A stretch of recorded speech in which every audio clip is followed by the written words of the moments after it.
भाभी रावत तो कहीं गई बड़ी।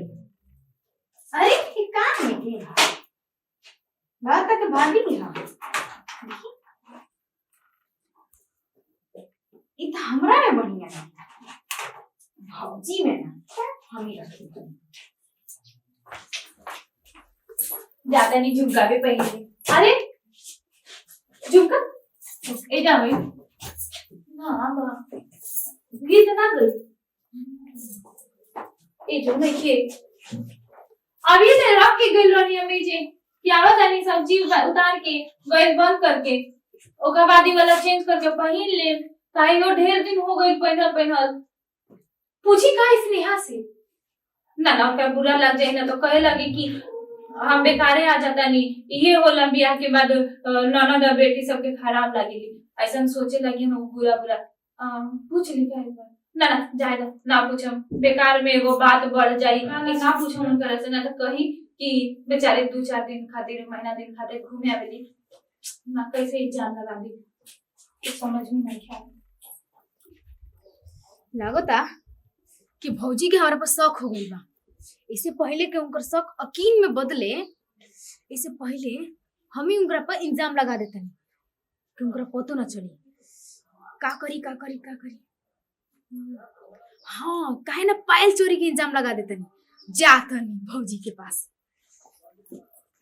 हे भगवान ई हमरा के इतना प्यार से झुमका लाके देले रहलन एको दिन ना पहनले रहनी आज हम पहन सोचनी कि पहन लेम कि देखियन तो कितना खुश हो जाइयन लेकिन ना अब हम इनकरा से बोलन तो हमें तो लगा था कि कितना इनकरा के बुरा लगी। हे भगवान इतना प्यार से हमरा के देले रहलन झुमका हम सोचले रहनी कि आज पहन हम तो देखी हम तो कितना खुश हो जाइयन लेकिन ना साडू किस्मते में ना रहला हमर ओकर हाथ पैर हो गइल का जे चल गइल कहीं का कहीं अब उनकरा के बोलम भौजी ना जाने का लगी उनकरा के ए भौजी भौजी हो अरे कमर पहलवा नहीं के मिला तो हम भी कमरों में रोगुली रही तो रोवा तो मालूम नींद हो जाएगी हम माई बहुत प्यार से दिले रहे पहनले रही देखो ना गोल के रोगनी नहीं के अरे तू रोवा मत बैठ तू रोवा मत टेंशन मत करो तू हमरा अपने एगो टेंशन का बोल अरे कुछ नहीं दादा कोनो बात नहीं के कुछ बात मिल जाए नंबर पहलवा अरे हम खोल देम तू टेंशन मत कर तू रोवा मत कर रोवा मत ना मेरे पहल हमरा अरे अजीब तू हो एकदम रोगो तो का मिल जाई अरे तू टेंशन मत ना हम खोल दे का टेंशन ना ली टेंशन तू ही ले ले बड़ साहब सब कौन है कहानी को बहुत हम ले ले बानी का को तो टेंशन ना तबे नु कहत हे ना भगवान। खोज दे हमें का खोज दे तारा लागो देखे लागा तो भौजाई पे एग्जाम लगावे ननद के फाइल लेवे मेरे बच्ची ला हम तेरे ले बनी फाइल ले ला इतना यकीन से कैसे खोज लो तू खोज दे वो अरे खोज दे घर में काम करता नहीं झाड़ू पोछा करो मिल जाए कहीं गिर आना में तो तू दे वो हमर पहले बा का दे मिन खरा के दे मन खरा से अच्छा क्या दे दे हमरा नहीं पता कि तू कैसे देबो तारा कैसे पता देखा फिर गला मत फड़ा हम चोरी ले बनी तो के चुरैला लाजो नहीं खेला का तारा तारा लाज लागत कितना दिन के बाद ते घर आई बनी ऊपर से तू हसन कान कर दिलू जाय में पता चलत का कोई ऐसा सब कि देखा भौजाई पहले चुरा लई मतलब का लगता है तारा के हम चोरी ले बनी हम चोरी ले बनी आप चोरी बनी हां तो के चोरनी बा तू ही चोरनी बानी तू ही बानी तू ही चोरनी हो ढेर मत बना हमरा तू ढेर मत बना कहत के नहीं की जाना लेकिन लेकिन अभी ई खोज के के तनी मुंह पे फेंक दे पायल हम ले बनी बता ले ले बड़ तब कहत के मुंह पे फेंक दे हम कहानी की कह देते अपन पायल ना बजे तो ना चोरा ले लू ऐसे हकला होता का हम अपन पैर अपने चुरा ले मत हम इतना तरह के में दिखता नहीं कि हम अपन चीज अपने के चुरा ली मतलब जब देखा था हमरे की तू कोई ना तारा बस तो दे देना काहे के छोटे मोटे के बहस के बस पूरा घर सर पे उठाइले बाड़ू काहे उठैले बाड़ू दे दो ना बाड़ू एगो पायल दे काहे नहीं करे जान जा रहा बा जानना जाई कोई चीज मेहनत से आदमी बन लगी वैसे ही बनल है के ऐसे बने ना देखो मेहनत पता पता ना जाना तो तानी तू ही रख तोहरे जरूरत बा हमरा ना चाहिए तू ही चुरावत रह काहे तोहरे आदत बा बोलत रहो? नहीं हरे के तोहर आदत बा चोरी के रख ले रह मतलब ये हमरे के लगा तो खेलैले बड़ी का नहीं हरे की आदत बा अपने पता ना हम ना जाना तानी ना बोले का मतलब का बा कि मतलब जे मन में बोलत रही आवे दे इनफरा के हम कैसे इनफरा के भी बोल के अभी हिसाब किताब करता नहीं मतलब हम कुछ ना बोलता नहीं कि जाए दे ननद बड़ी कुछ ना बोलम बुरा लग जाए अरे हमरा तो झुमका भूल गई वो तो पायल से भी महंगा रहल लेकिन हम कुछ कहनी एको सब ना कहनी, एहसासो नहीं होवे देनी, आगे सुना के चल देली। पता नहीं कहाँ बाड़न ये तो इम्फाल में झाड़म बढ़िया से। अरे कहाँ जाते नी सुनी रे, पता ना का चीज की हड़बड़ी बा। का कहत हो? देखी अब हम एगो बात बता देता नी, हमरे से बहुत माथा से ऊपर हो गइल बा। का भइल हा का बताई भइल हा? झुमका रख ले जे देले रहली ना, हां हम सोचे नी कि पहिनम, हम पहिनबो ना के नी, बड़ी दिन से पहले रहनी है तो सोचे नी कि ओला पहिन ले, ता रखनी है खिड़किया पे रख ले रहनी है, लेकिन देखा नहीं जाके तो पता ना कहाँ गायब हो गई।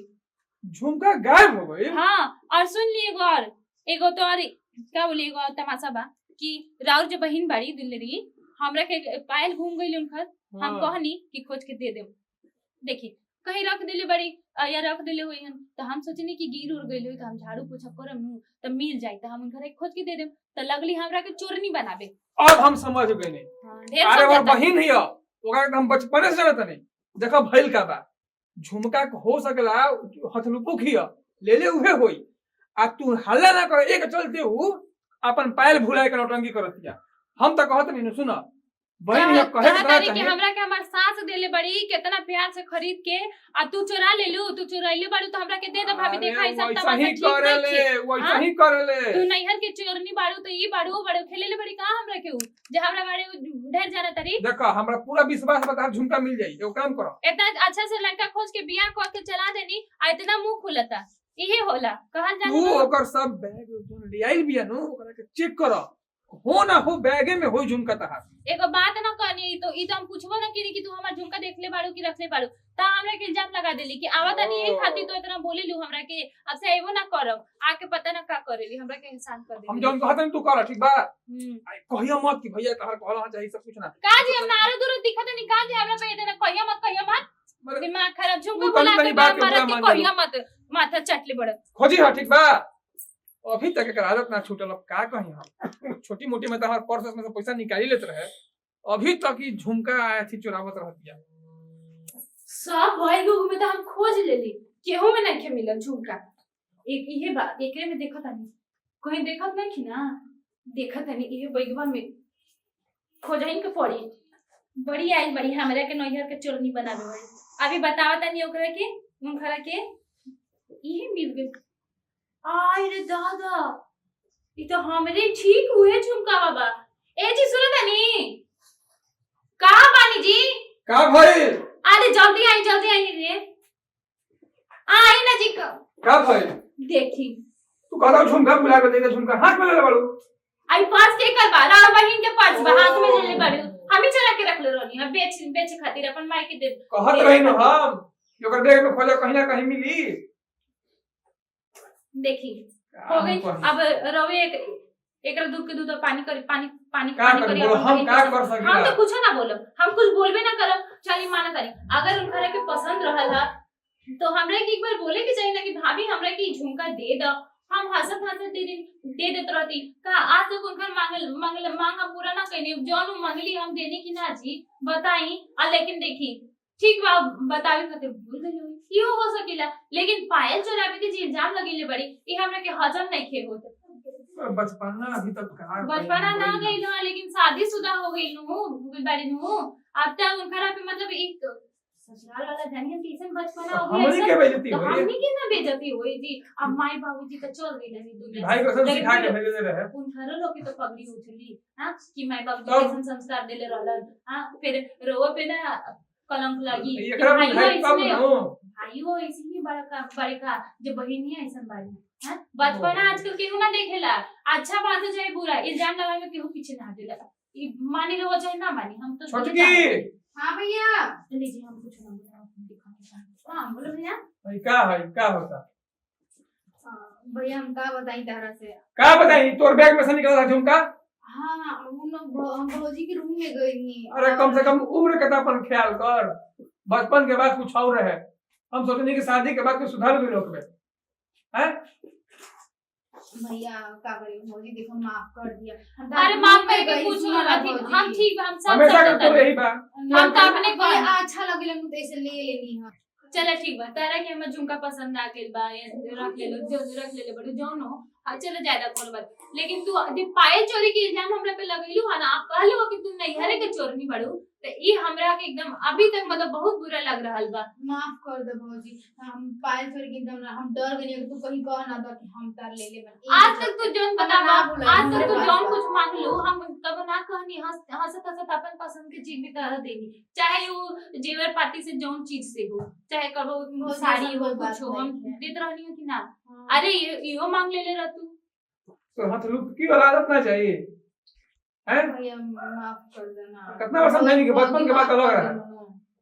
अरे माफी मांगे की कोनो जरूरत नहीं कि हम हो जाए बानी जाएगी। हानि इतना लोग अब वो रख ले बानी तो रख लेगी। सबसे गलत काम बा नो कि देख चोराई बे आ फिर आपन सामान भुलाए कहीं कहीं लगा देबे कि हमरो भुला के ऐसे जाए दिन दिमाग लगावे ले बहुत ज्यादा है। बचपना बा, नया नया शादी भइल बा, ससुराल में रहे लगी हूँ और जिम्मेदारी जिनका पे पड़े लगी तो सब समझ में तो बेइज्जती हमार न होई अगर अरे कुछ होई तो। देखिए हम एकरे में रख देता नहीं, ठीक बा।